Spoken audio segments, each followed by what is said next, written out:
So the first question I had was actually the first two are follow-ups from last Q&A where I could not take care of all the questions. So the first one I'm going to look at is from Gerry, who was talking about depth of field and how we could do it. We had mentioned those cutouts with the shadows that I ended up turning into a master class, which was so well received. I was surprised.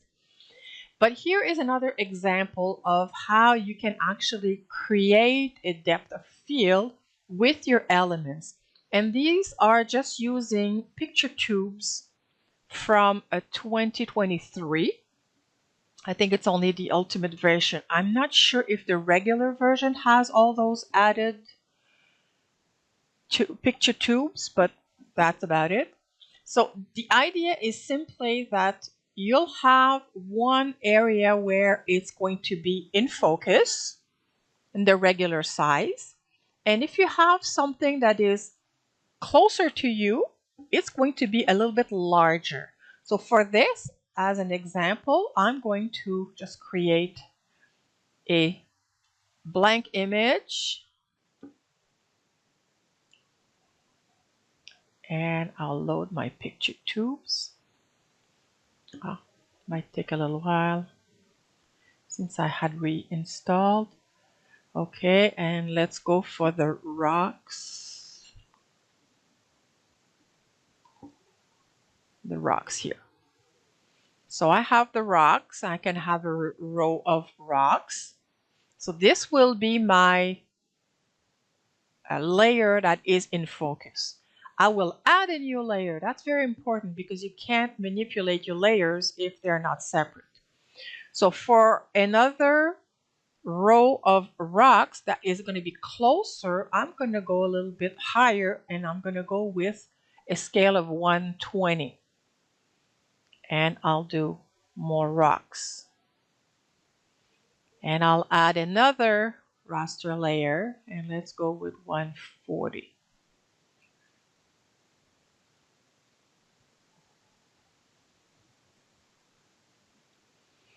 And if I want, I can have another one behind.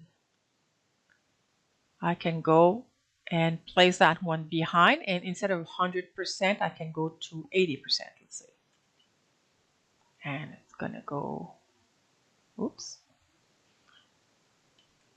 Of course, 800 does not work.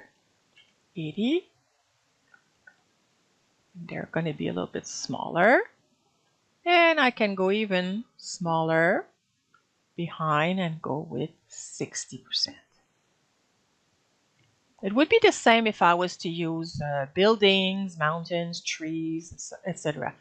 So right now they all seem to be all in focus, but this is where you are going to play around, and the main one is going to stay in focus.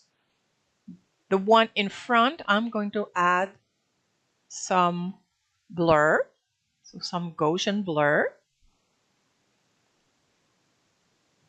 I can do 2 or so. And now the front one,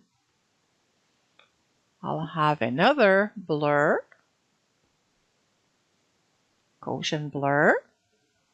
And this time I'm going to go with maybe 3 or even 4.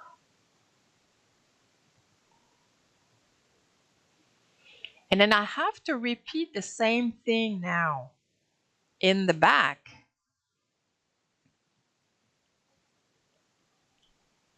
I think I might actually do the front one a little bit even more. I'm going to go with, so it's going to be more obvious, maybe 6. Yeah, we can see something more.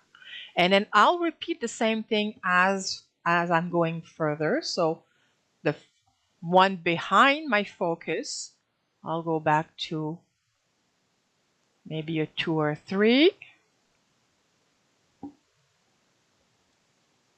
And the further one will have also is 6 like I had in the front. So you can already see that there's one area that is more focused. And if I want, I can add now elements, like if I have a bird, if I have plants, I can add them and also follow that same idea of the blur matching more or less, because I won't be able to put something. If I was to put flowers, for example, I have some some buttercups.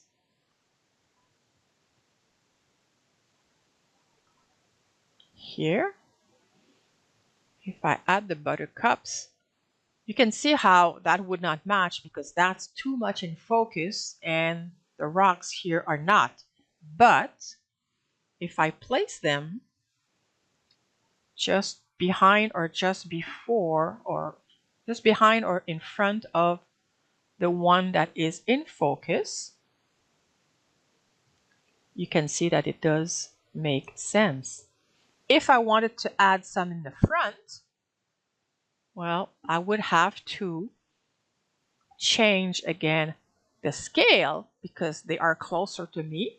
So I would have to go, I would say 140%. I'll do my flowers and I would have to add a matching blur.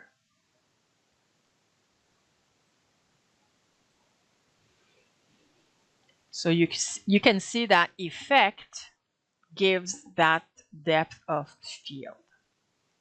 So I hope it answers Gary's question that he had initially about that.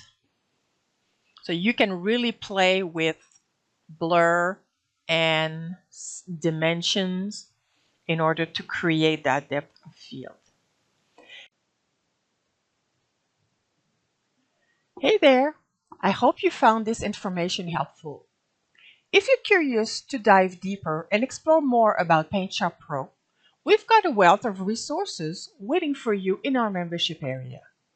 There, you'll find in-depth classes, workshops, Q&A sessions, and much more to help you enhance your PaintShop Pro and digital scrapbooking skills.